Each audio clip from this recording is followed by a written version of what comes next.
Hello students, this is Neelam. Dear student, आज की इस वीडियो में हम कवर करने वाले हैं क्लास 7 से हमारा टॉपिक है chapter 4 growing up as boy and girls. So dear students, ये चैप्टर है हमारा क्लास 7 सिविक्स की बुक से NCERT सॉल्यूशन के बारे में हम अपने वीडियो में कवर करेंगे।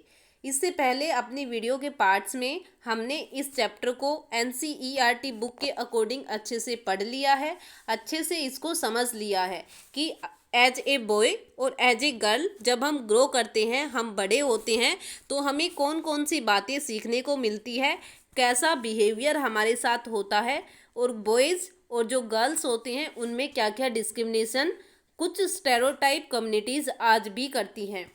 तो उसी के बारे में हमने इस चैप्टर में पढ़ा है। और जो हाउस होल्ड वर्क होता है उसको कैसे डिवैल्यूड किया जाता है, उसको कैसे कम माना जाता है और कैसे वहाँ पर इक्वलिटी मिलेगी, तो इन सब के बारे में हमने अपने चैप्टर में पढ़ा है। और आज हम इस चैप्टर के NCERT क्वेश्चन को अपनी वीडियो के इस पार्ट में इंक्लूड करने वाले हैं।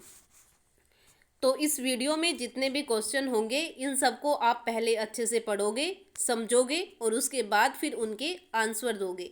ओके, और साथ ही इनको अच्छे से याद करते हुए सभी क्वेश्चन को अपनी फेयर नोटबुक में लिखना है ताकि आप इनको लंबे टाइम तक याद रख सको। ओके, तो NCERT सॉल्यूशन हमारे पास दे रखे हैं क्लास 7 से chapter 4 growing up as boy and girl. मतलब जब हम अपनी सोसाइटी में एक लड़के और एक लड़की के लिए, एक लड़की के अकॉर्डिंग ग्रो करते हैं, बड़े होते हैं, तो हमें कौन कौन सी बातों को, कौन कौन सी चीज़ों को फेस करना पड़ता है, हमारे सामने क्या प्रॉब्लम आती है और क्या उसके सॉल्यूशन है, स्टेरियोटाइप पर्सन क्या सोचते हैं, एजुकेटेड पर्सन क्या सोचते हैं बॉयज़ और गर्ल्स के बारे में, ये सब हम इस चैप्टर में पढ़ेंगे और इससे रिलेटेड क्वेश्चन इस वीडियो में कवर करेंगे। तो स्टार्ट करते हैं। सबसे पहले हमारे पास क्वेश्चन आता है, are the statement given below true और फॉल्स। जो स्टेटमेंट हमें दे रखी है क्या वो सही है या गलत है। Sport your answer with the use of an example. जो भी हमारा आंसर होगा, चाहे वो ट्रू हो या फॉल्स हो, उसको हमें एक एग्जाम्पल के अकॉर्डिंग उसको समझाना होगा। ओके, तो फर्स्ट स्टेटमेंट हमारे पास आती है, all society do not think similarly about the role that boys and girl play. मतलब एक लड़का और एक लड़की के जो रोल्स होते हैं, हर सोसाइटी उनके बारे में अपनी अलग थिंकिंग रखती है, सभी की थिंकिंग एक जैसी नहीं होती। क्या ये स्टेटमेंट सही है? It is a statement, true statement. तो ये स्टेटमेंट बिल्कुल सही है। हमारी सोसाइटी में कुछ लोग ऐसे हैं जो बॉयज़ और गर्ल में डिस्क्रिमिनेशन नहीं करते, लेकिन कुछ स्टेरियोटाइप पर्सन आज भी ऐसे हैं जो बॉयज़ और गर्ल में डिस्क्रिमिनेशन करते हैं। In most society the work boy do is given more importance than the work girl do. आज भी कुछ सोसाइटी ऐसी है जहाँ पर लड़के जो काम करते हैं उसको ज़्यादा इम्पोर्टेंस मिलती है और लड़कियाँ जो काम करती है उनको कम इम्पोर्टेंस मिलती है। या कुछ सोसाइटी ऐसी है जहाँ पर लड़कियों की ज़्यादा वैल्यू है, लड़कों की कम वैल्यू मानी जाती है। तो अलग अलग सोसाइटी, अलग अलग थिंकिंग के अलग अलग लोग होते हैं, अलग अलग सोसाइटी होती है, और सोसाइटी की थिंकिंग पर, उनकी सोच पर डिपेंड होता है कि वो लड़के और लड़कियों के बारे में क्या सोचते हैं, उनके रोल के बारे में क्या सोचते हैं। सेकेंड स्टेटमेंट हमारे पास आती है, our society does not make distinction between boys and girl when they are growing up. जो हमारी सोसाइटी है, ठीक है, जो हमारी सोसाइटी है, जो हमारा समाज है, वो कभी भी एक लड़के और एक लड़की में डिफरेंस नहीं करता। तो क्या ये स्टेटमेंट सही है? It is a false statement. ये स्टेटमेंट सही नहीं है।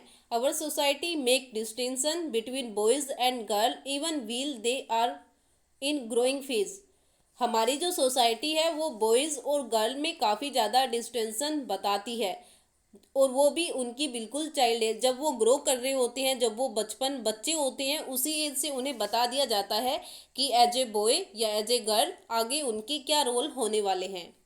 From the every early age boys are taught to be tough and serious while girl are taught to be mild and soft. पहले से ही हमें पता चल जाता है बॉयज़ जो होते हैं वो बहुत ही मतलब उनका जो बोलने का तरीका होता है वो बहुत ही सीरियस और टफ होता है। लेकिन अगर एक गर्ल की बात करें तो उनका जो बोलने का तरीका होता है वो बहुत ही मिल्ड और सॉफ्ट होता है। तो ये डिस्क्रिमिनेशन, क्योंकि बॉयज़ को हमेशा ये सिखाया जाता है कि वो अपनी आवाज़ हमेशा ऊपर रखे और गर्ल्स को ये बताया जाता है कि वो अपनी आवाज़ नहीं उठा सकती, वो हमेशा आराम से और सॉफ्टली बिहेव करेगी। Boys are given toy like car. Boys को जो टॉयज़ जो खिलौने दिए जाते हैं खेलने के लिए, जैसे car, gun to play with will. Girl are given dolls, और गर्ल्स को क्या दिए जाते हैं, डॉल्स दी जाती हैं। ओके, तो ऐसे करके लड़के और लड़कियों में काफ़ी ज़्यादा डिफरेंसेस हमारी सोसाइटी बना देती है खुद ही। तो ये स्टेटमेंट गलत स्टेटमेंट थी कि लड़के और लड़कियों में कोई डिफरेंस नहीं करती हमारी सोसाइटी, लेकिन एक्चुअल में ऐसा नहीं है। हमारी सोसाइटी में आज भी लड़के और लड़कियों में काफ़ी ज़्यादा डिफरेंसेस देखने को मिलते हैं। नेक्स्ट स्टेटमेंट हमारे पास आती है, women who stay at home do not work. जो औरतें घर पर रहती है वो कोई काम नहीं करती, मतलब जो औरतें घर पर रहकर घर का काम करती है वो कोई काम नहीं करती। क्या ये स्टेटमेंट सही है? It is false statement. नहीं, ये स्टेटमेंट गलत स्टेटमेंट है।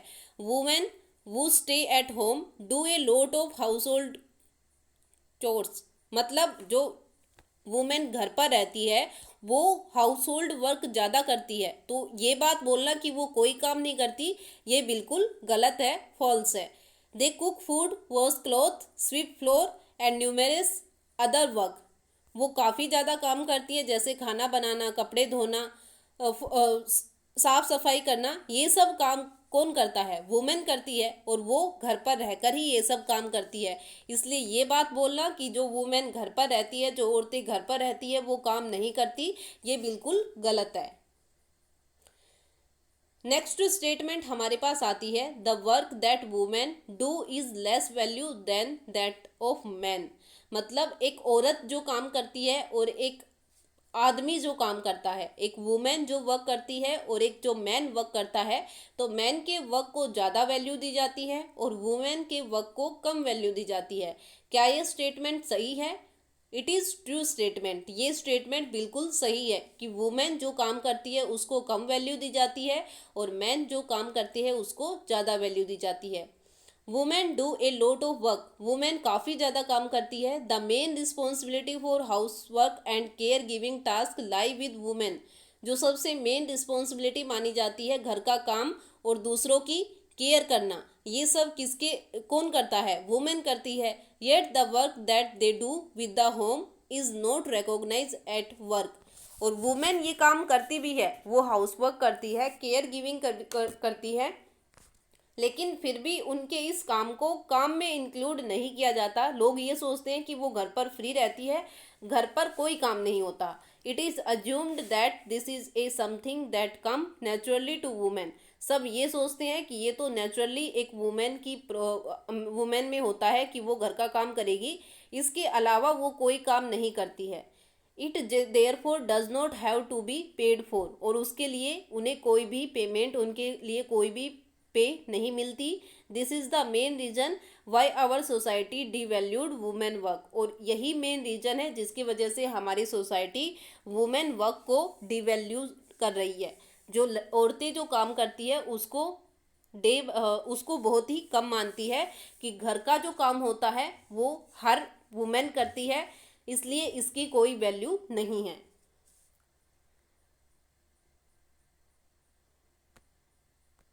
तो ये था हमारे पास क्वेश्चन नंबर फर्स्ट, जिसमें हमने स्टेटमेंट देखी, स्टेटमेंट के बारे में हमने पढ़ा, उसको समझा और फिर ये बताना था कि वो ट्रू है या फॉल्स है, सही है या गलत है, और अगर सही है तो क्यों है, गलत है तो क्यों है। तो इसके पार्ट हमने इंक्लूड किए। उसके बाद हमारे पास आता है सेकंड क्वेश्चन हमारे पास, house work is invisible and unpaid work. जो हाउस वर्क है वो इनविजिबल, ना दिखाई देने वाला, और अनपेड मतलब जिसके लिए कोई भी पेमेंट नहीं की जाती, एक ऐसा काम है। House work is physically demanding. House work करने के लिए फिजिकली, ठीक है, फिजिकली काम करना, जो हमारी फिजिकल होती है, फिजिकल बॉडी होती है, उसकी डिमांड होती है। House work is time consuming. House work में बहुत ज़्यादा टाइम लगता है, घर का काम करने में बहुत ज़्यादा टाइम लगता है। Right in your own word what is meant by the term invisible, physical demanding and time consuming. तो इन तीन बातों में हमने तीन वर्ड देखे, इनविजिबल, फिजिकल डिमांडिंग और टाइम कंज्यूमिंग। इनका मतलब क्या होता है? Give one example of each based on the house hold task undertaken by women in your home. और एक एग्जाम्पल के साथ हमें समझाना है इन तीनों टर्म्स के बारे में, इनविजिबल, फिजिकल डिमांडिंग और टाइम कंज्यूमिंग। तो सबसे पहले हमारे पास क्या आता है? इनविजिबल आता है। इनविजिबल का मतलब क्या होता है? Invisible mean the work which is not seen from eyes. मतलब वो काम जो हम देख नहीं सकते, हमें ये नहीं दिखता कि ये काम भी हुआ है। For example the amount of time and labour that goes to preparing food. मतलब जो टाइम और जो मेहनत हमने खाना बनाने में की है वो हमें दिखाई, वो लोगों को दिखाई नहीं देती। तो यहाँ पर इंडिविजुअल वर्ड इसके लिए यूज किया गया है। नेक्स्ट है हमारे पास physically demanding, mean we have to do hard manual labour to complete a task. मतलब फिजिकल डिमांडिंग मतलब हमें फिजिकली स्ट्रोंग होना पड़ेगा। घर का काम करने के लिए हमें फिजिकली स्ट्रोंग होना बहुत ज़रूरी है। It is tiring and hard work tell on health, like fetching water and firewood in rural area. जैसे पानी लेके आना या जो लकड़ियाँ है वो लेके आना रूरल एरिया में काफ़ी दूर से हमें ये टास्क करने पड़ते हैं। काफ़ी दूर से पानी लाना, काफ़ी दूर से लकड़ियाँ लेके आना खाना बनाने के लिए। तो इन सब के लिए हमें फिजिकली स्ट्रोंग होना बहुत ज़रूरी है।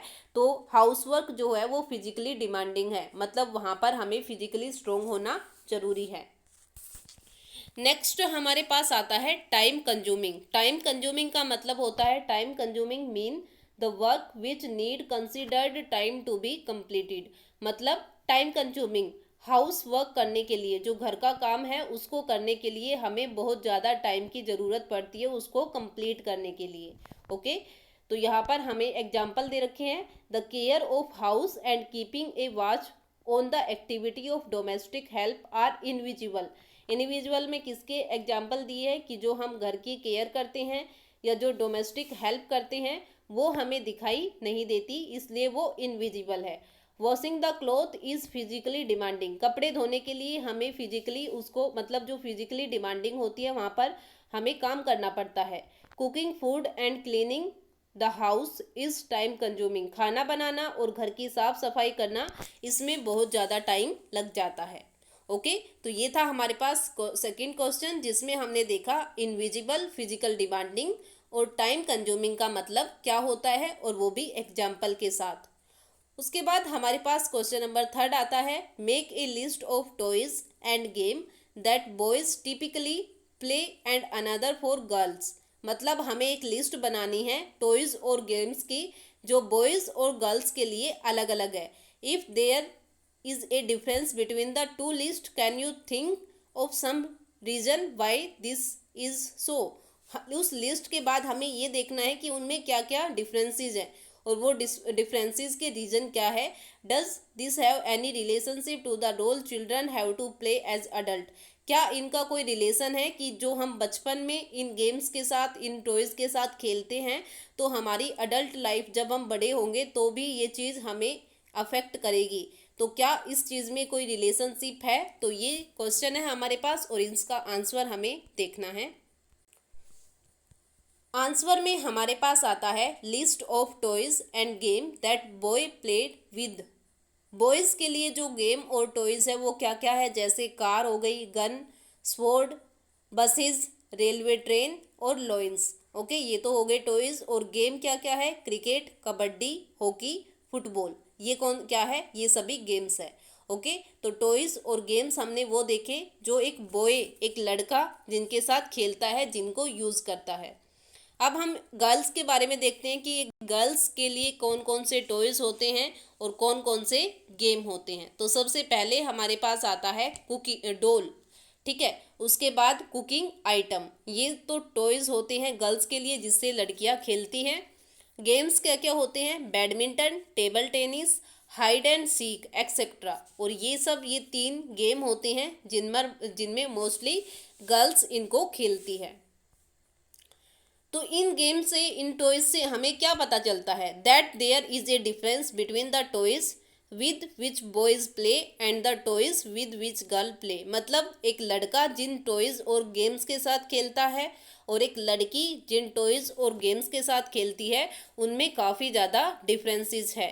और क्यों है डिफरेंसेस? इसका रीज़न क्या है?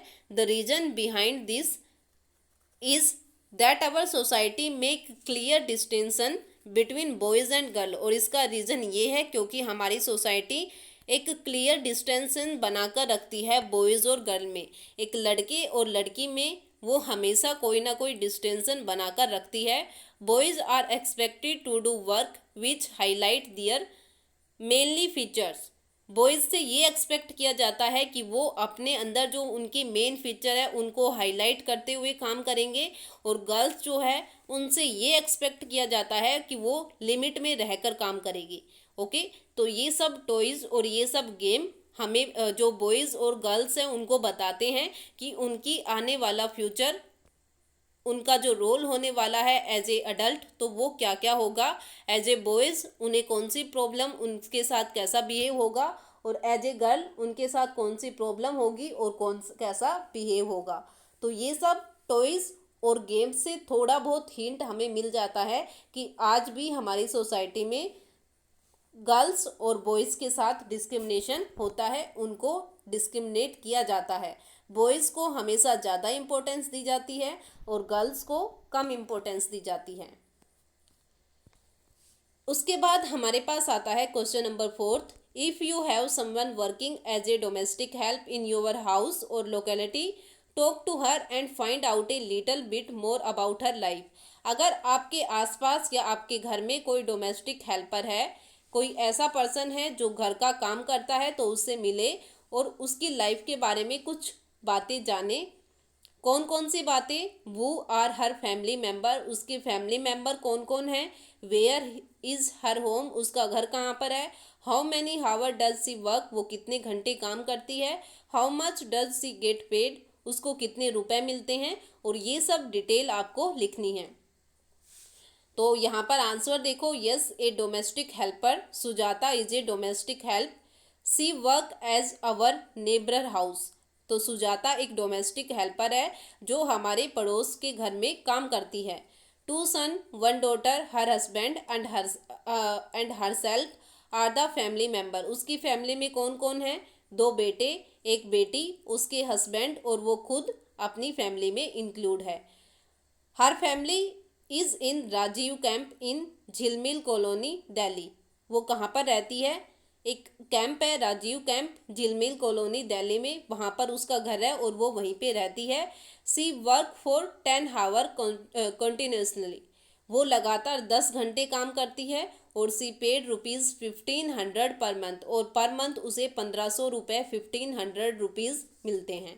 तो ये क्वेश्चन थे जिसमें हमने उसकी फैमिली, उसके घर, उसके काम और उसके सैलरी के बारे में पता, उसके पेड के बारे में पता करना था कि उसको उस काम डोमेस्टिक हेल्प पर कितने रुपए मिलते हैं। ओके, तो ऐसे ही आपको भी अपने आसपास अगर कोई डोमेस्टिक हेल्पर है तो उसको देखना है, उसके पास जाना है, उससे कुछ क्वेश्चन, ये जो क्वेश्चन यहाँ पर दे रखे हैं ये क्वेश्चन उससे पूछने हैं और उसको अपनी नोटबुक में लिखना है। इसके अलावा हमारे पास और भी कुछ इम्पोर्टेंट क्वेश्चन दे रखे हैं। इन इम्पोर्टेंट क्वेश्चन को हम देखते हैं। What was a very important activity on the Samoan island in the 1920s। हमने केस स्टडी देखी थी स्मोवन आइलैंड की। तो वहाँ की सबसे इम्पोर्टेंट एक्टिविटी क्या थी? तो सबसे इम्पोर्टेंट एक्टिविटी स्मोवन आइलैंड की थी fishing. Next question, how was the girl school in Madhya Pradesh in the 1960 designed differently from the boys school. जो गर्ल्स स्कूल होते थे और जो बॉयज स्कूल होते थे वो अलग अलग होते थे मध्य प्रदेश में। तो ऐसा क्यों था? Girls school has a central courtyard where girls play in total secularism and safety from the outside world. The boys school had no such courtyard. जो गर्ल्स के स्कूल होते थे वो चारों तरफ से घिरे हुए, मतलब वहाँ पर बड़ी बड़ी दीवारें होती थी जिसके अंदर गर्ल्स पढ़ती थी। उनको वहाँ पर हर टाइप की सेफ्टी सिक्योरिटी मिली हुई थी ताकि वो बाहर के जो दूसरी दुनिया है उससे सेफ रह सके। लेकिन बॉयज़ के जो स्कूल होते थे वहाँ पर इस टाइप की कोई भी सिक्योरिटी नहीं थी। As these girl walked on the street they looked so purposeful. जब वो लड़कियां स्कूल से और घर जाती थी गलियों से होते हुए तो वो बहुत ही हेल्पलेस फील करती थी। तो ऐसा क्यों था? This only intention was get home safe as well as soon possible. वो सिर्फ ये सोचती थी कि हमें कैसे भी करके सेफ और अच्छे से घर पहुंचना है। ये हमेशा वो ये सोचती थी। Why do we give boys and girl different toy to play with? हम बॉयज़ को और गर्ल्स को अलग अलग टॉयज़ क्यों देते हैं खेलने के लिए? We want to tell them that they will have different future when they become man and women. इन टॉयज़ की वजह से ही उन्हें पता चलता है कि जब वो बड़े होंगे, जब वो as a man as a women अपना रोल प्ले करेंगे, तब उनका फ्यूचर जो होगा वो बहुत ही डिफरेंट होगा। तो इस बात को पहले से ही उन्हें बता दिया जाता है। Question number 5, what do we teach boys and girl in their early childhood? बचपन में ही हम बच्चों को क्या सिखा देते हैं? लड़के और लड़कियों को बचपन में क्या सिखाया जाता है? We teach boys that they need to be tough and masculine on the country we teach country आएगा, सॉरी यहाँ पर CONTURY country. We teach girl that they need to be soft and mild. मतलब लड़कों को हम सिखाते हैं कि वो टफ बोल सकते हैं, लेकिन गर्ल्स को हमेशा ये सिखाते हैं कि वो हमेशा आराम से धीरे और सॉफ्टली बोलेगी। Why did Harmeet developed a nation that her mother did not work? तो हरमीत की स्टोरी हमने देखी थी, वहाँ पर हमने बताना है कि जो हरमीत है वो ऐसा नेशन क्यों डेवलप करना चाहती है जहाँ पर उसकी माँ को काम ना करना पड़े। In our society the work that women do within the home is not recognise as work. हमारी सोसाइटी एक ऐसी सोसाइटी है जहाँ पर औरतें जो काम करती है उसको काम नहीं माना जाता। It is assumed that this is something that come naturally to women. ये सोचा जाता है कि ये सब तो वुमेन में नेचुरली होता है, कि वो नेचुरली होती है कि घर का पूरा काम करेगी, ये कोई अलग से काम नहीं होता। It is therefore Harmeet developed such nation and said that her mother did not work. और इसलिए हरमीत चाहती है कि उसकी वो एक ऐसा नेशन बनाए जहाँ पर उसकी माँ जो भी काम करेगी उसको इक्वली वैल्यू दी जाएगी। ये नहीं माना जाएगा कि उसकी माँ ने कोई काम नहीं किया है। 7th क्वेश्चन है हमारे पास, why are the wages of domestic worker usually low? जो डोमेस्टिक वर्कर होते हैं, जो घर का काम करते हैं, उनकी वेजेस बहुत कम होती है। क्यों? It is because the work that domestic worker do does not have much value. क्योंकि लोग ये मानते हैं कि जो डोमेस्टिक वर्कर काम करते हैं, जो घर का काम होता है, उसकी ज़्यादा वैल्यू नहीं होती, इसलिए डोमेस्टिक वर्कर को ज़्यादा वेजेस नहीं दी जाती। तो ये थे हमारे क्वेश्चन, जिसमें हमने कुछ very short answer type question और कुछ NCERT क्वेश्चन को इंक्लूड किया है। तो ये हमारी वीडियो का पार्ट है जिसमें हमने क्लास 7 से chapter 4 growing up as a boy and as a girl, इसके बारे में क्वेश्चन को इंक्लूड किया। और इसके अलावा कुछ इम्पोर्टेंट क्वेश्चन जो बुक में नहीं थे, very short answer type question, उनको भी इंक्लूड किया है।